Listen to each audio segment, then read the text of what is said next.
6 meters closer to heaven. Whatever that means. I don't know if we're transcending to heaven or what. Well, that's the title of this segment, of this episode. And well, I'm not sure what's gonna go down from here. But we know that, during the past two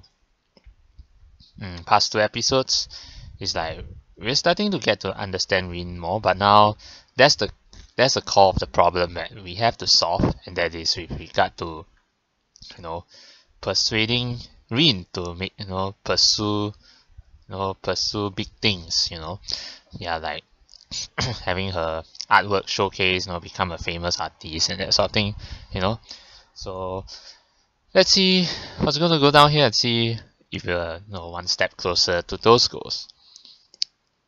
The next morning, like every second, Monday morning until he says otherwise, I have an appointment with the nurse. Been a while since we talked to the nurse. They allow me to skip out of my first class in the morning, and I don't feel any shame in skipping the rest either. Rather than being thankful I get to miss world history, I instead feel dread when I think about these appointments. I wake up at a normal time anyway, and wash myself in the bathroom I share with Kenji, tidying my sleep-deceived hair. Oh no, not Kenji again, please, no. I quickly get dressed and put my laundry in the basket. Okay, good. At least we don't get to talk to Kenji. I pack up for the school day. I have all my homework done like usual, so I have a bit of free time now. There's no point in going to the morning class for 20 minutes before I have to go to the nurse's office, so I lie down on my bed and read a book until it's time to go. Okay. The door to the nurse's office is open, which is unusual. I enter while knocking to announce my arrival. Looking up from his computer screen, he motions me to take a seat with a friendly hello. Steam wafts up from a piping hot cup of coffee on his desk. It's probably not his first today. How are you feeling on this wonderful morning, Hisao? I'm alright, I think. It was cold yesterday because of the rain, so I woke up feeling a bit groggy. You too, huh? Quite a few kids got caught without an umbrella, so we've been spending time handing out masks and curing sniffers. Alright, today it's test day. Give me your arm. Okay. I extend my left arm towards him, keeping my face expressionless. The nurse ties a rubber tourniquet? Okay. Oh, so that's what is called a tourniquet?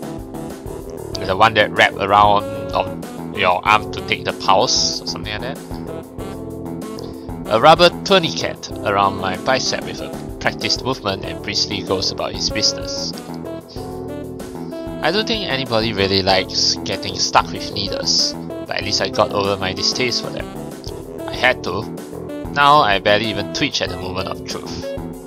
Once that's done, a blood pressure check follows. Then there are checklists and questionnaires to go through.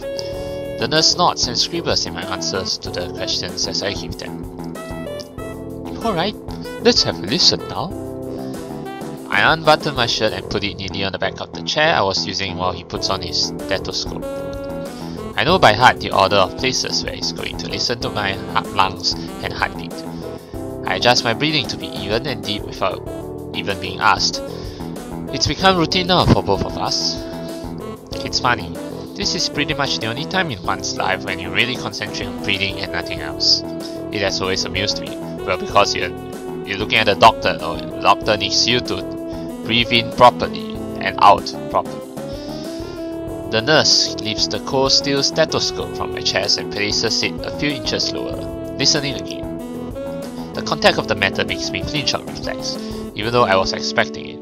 Actually, come to think of it, does the nurse actually do things like using stethoscope to check your pulse and your breathing and all that? More of a doctor does that, right? I don't really know if a nurse actually does that. So maybe this guy is actually a doctor rather than a nurse. Well, but anyway. He furrows his brow, but I can't tell if it's because he's unhappy or if he's trying to pick something specific out among the complex multitude of irregularities in my heartbeat.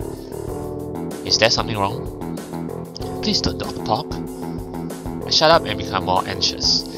The nurse is nice, but I can't help disliking these mandatory checkups. I wonder if I'm going to end up hating all medical appointments from now on because of this. He finally lifts the circular metal plate from my chest, allowing me to talk again. Everything seems to be fine.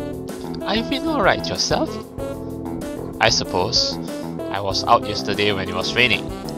And yeah, I really felt a bit under the weather in the morning. Maybe I caught a cold. Were you with Amy? She came down with a cold too. My people told her to stay in bed for a day or two. Then what about RIN then? Oh, could RIN be sick? Really? I mean, I was with her, but I didn't know she got sick. Well, kind of no surprise, since she, just ran off on her own under the rain. It's obvious that she's gonna get sick. I guess it was a dumb thing after all for her to go out in the rain like that. Yeah, well, let's put that aside. Everything seems to check out for you, but remember to be careful. Of course, I really don't want to go back to the hospital. He catches something. Maybe repressed terror, I don't know. My voice and glances up from some papers he was looking at. Hey, don't worry. At this stage, you would take a huge crash in your condition to get you re-hospitalized. Well, it happened in Amy's route, so it doesn't really reassure me, but grumbling about it to him won't make any difference. I quietly take my leave. Walking along the corridor from the auxiliary building to the main school building, I encounter a young female nurse coming the other way. She smiles at me when we pass by each other. Okay, the lobby is empty of people. No surprise since classes are still going on. I hear muffled sounds of discussion coming from behind the first floor classroom doors. I glance at my watch.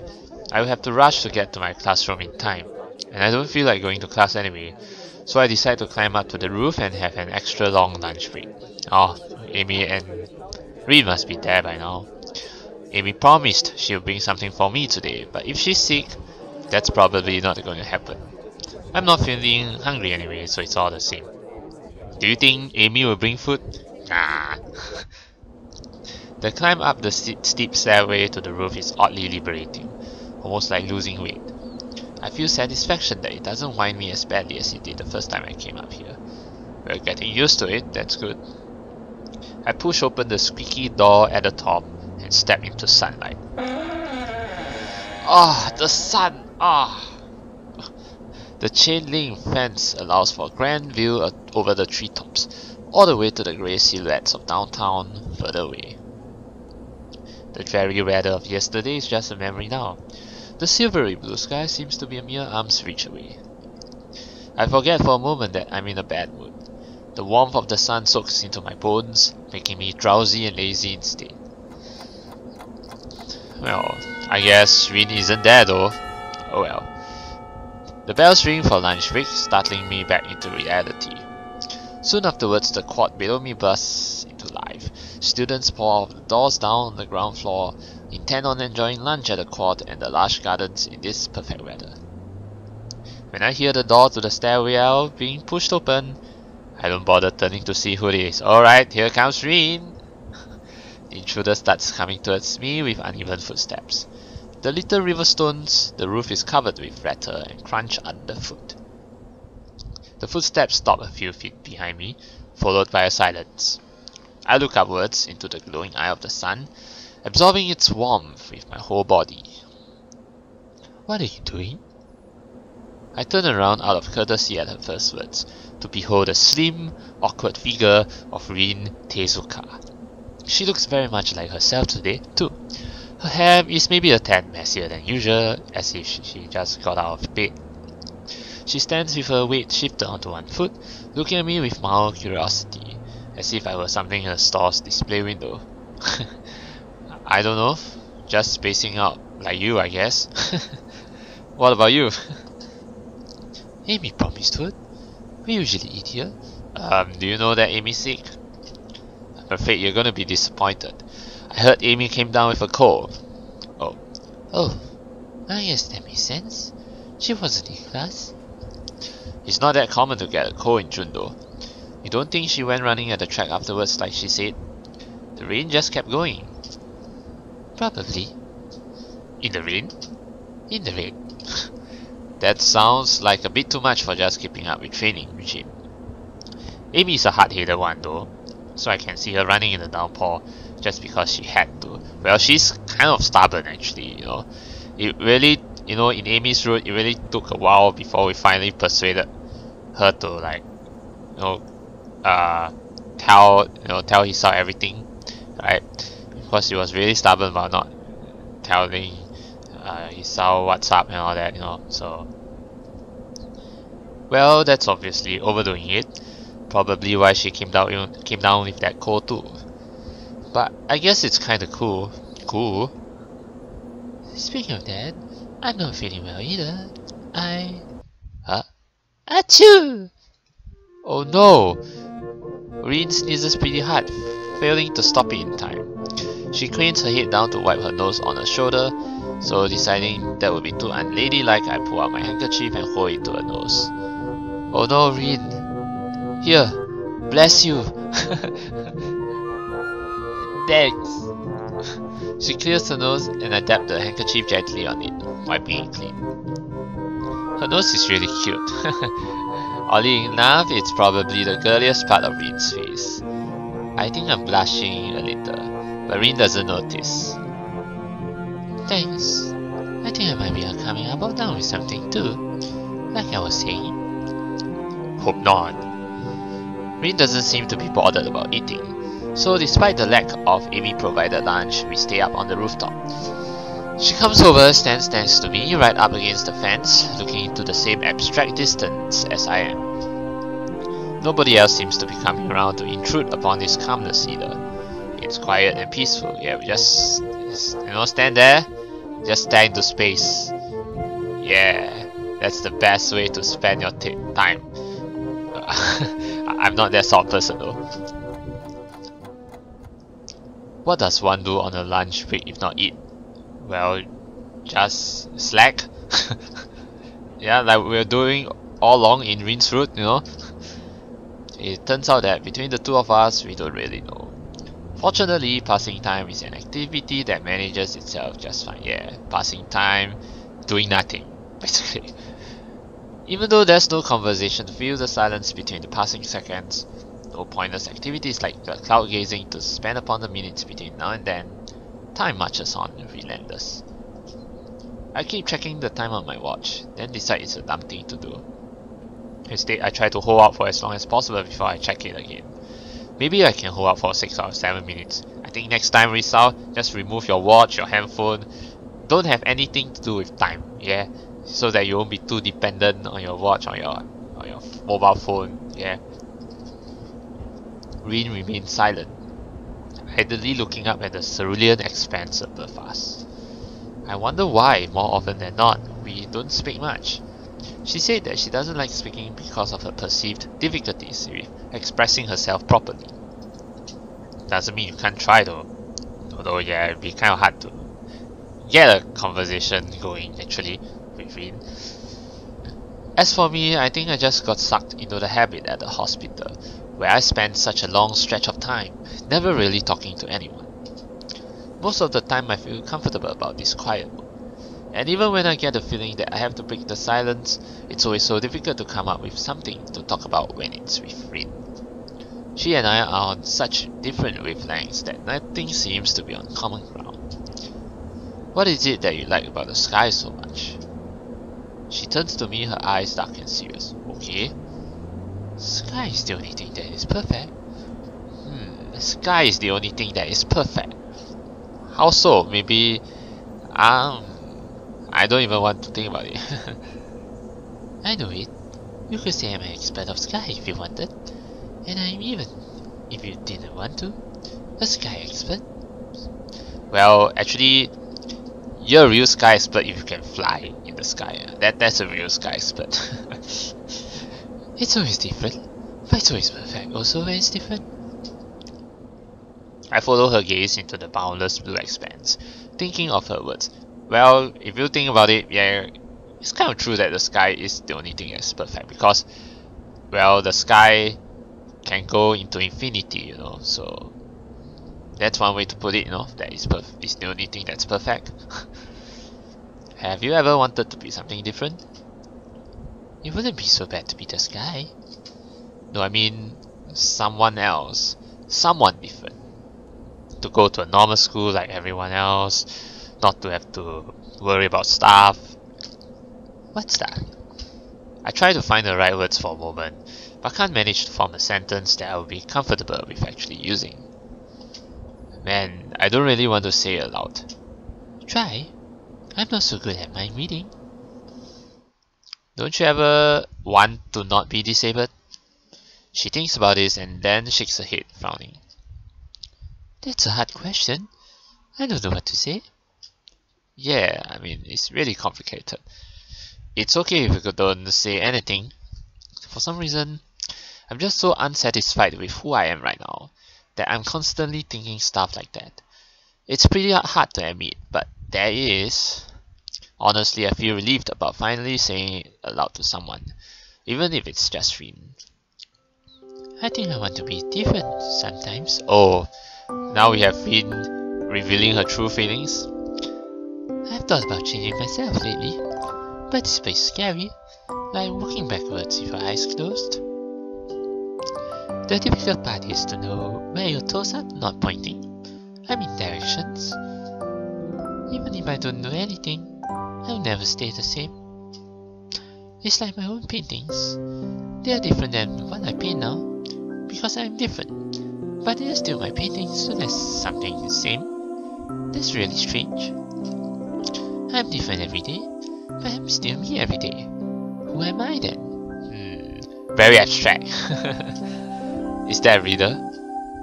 If you want it to be. I don't know the right answer though, so you have to come up with it yourself. You know, sometimes what RIN says actually does make sense, but you just have to decipher when she's actually saying things that make sense. Yeah, this is one of those moments. Well, it's the sky, isn't it? Going by your definition just now. I actually managed to surprise her by that. Maybe she had already forgotten about it. That's right. But I was thinking about myself when I said that. Very strange. Could it be that I actually am the sky? If you put it that way, I don't think that's possible. Your logic's a bit off somewhere. She looks down and shuts up, and I can see she's quickly going over the deduction mentally, seemingly unhappy with the result she finally arrives at. Actually, you know, after reading through this route for quite a while, please forgive me if I say anything that, you know, doesn't make any sense.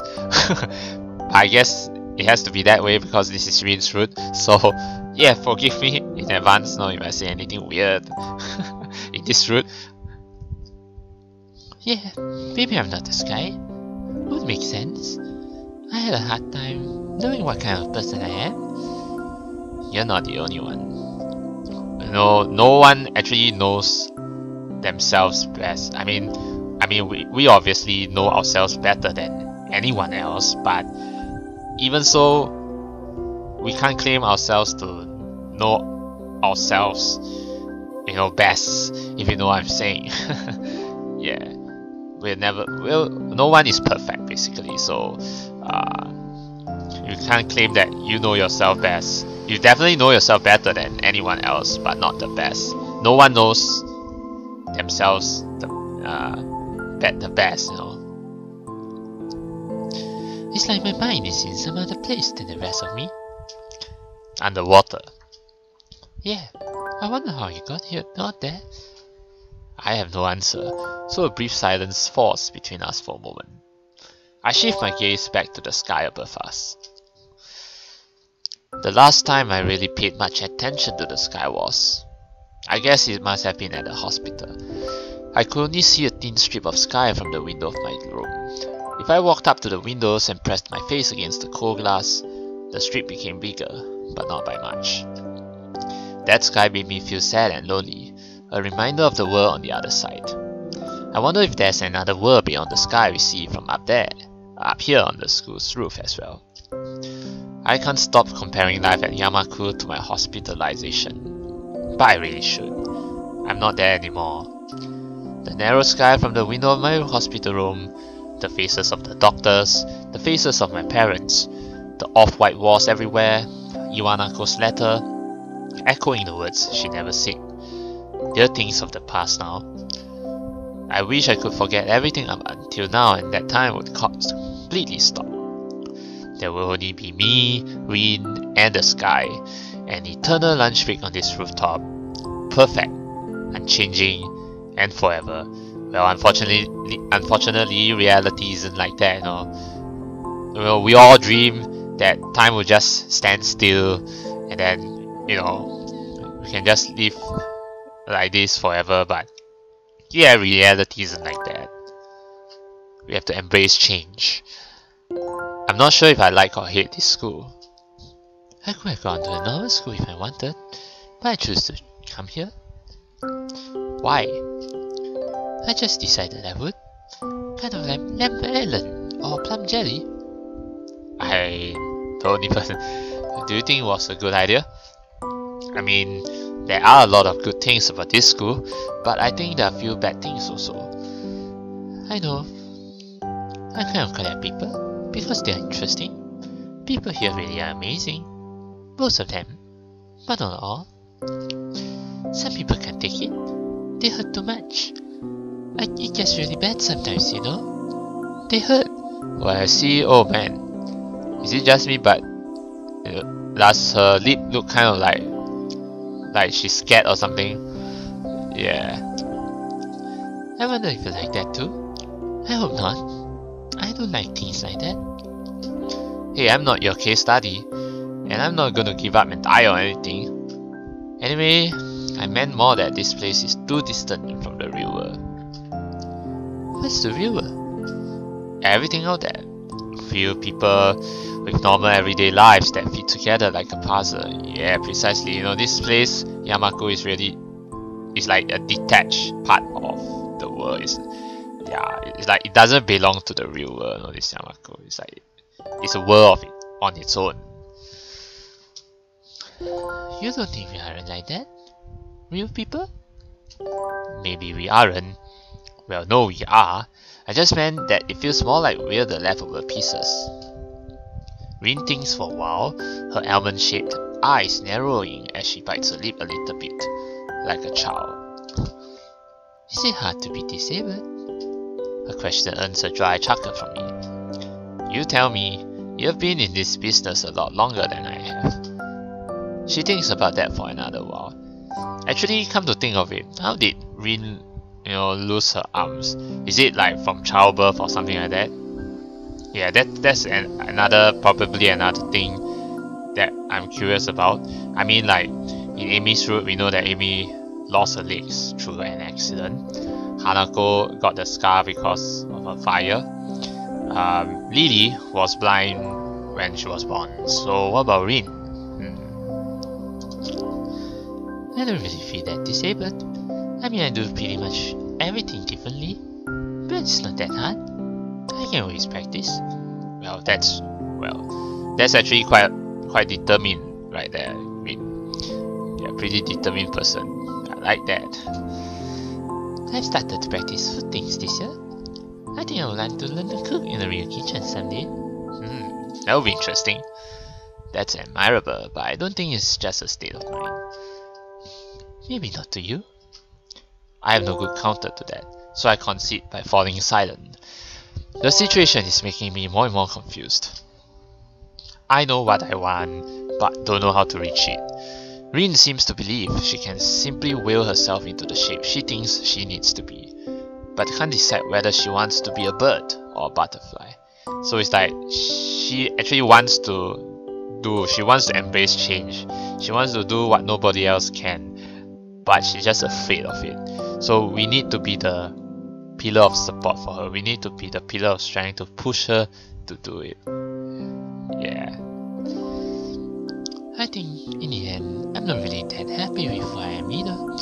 But that doesn't mean I regret being who I am. That's the thing that's wrong with you, Hisao. Oh no. Oh, ouch. Wow, that's really a stab in the heart. Right there. Yeah. That's very blunt right there. I wonder how Hisao's going to react. I hope he doesn't react angrily. I've only started to process that rather blunt statement before Rin suddenly hugs me. Oh, what are you doing? I've never been hugged by a girl with no arms before, so it's just like her body, just lean onto you. Oh, I guess this is where they start to get intimate. To be honest, it doesn't really physically feel like a hug. The awkward way she presses her body against mine and the lack of embracing arms makes it feel like she fell on top of me. But the warmth of a real hug is still there, and that's how I recognize it for what it is. I'm hugging you, Hisao. Yes, I know, Rin. Oh, so cute right there. I know that, but is it wrong? I thought this is what you're supposed to do. I'm not really used to this kind of thing. The first time Amy hugged me, I got surprised and kicked her in the stomach. Ouch! Poor Amy. I can kick pretty hard, so she hasn't been hugging me an awful lot after that. It's not wrong. No, it's just me. Things are a bit hard for me, for the time being. I can't seem to react properly to anything. Really? So is it hard being disabled after all? I guess she has me cornered there. I don't have the energy to start arguing against it, but I feel like I have to get something out. Well, I know it's not hard. I think it's just me overthinking things.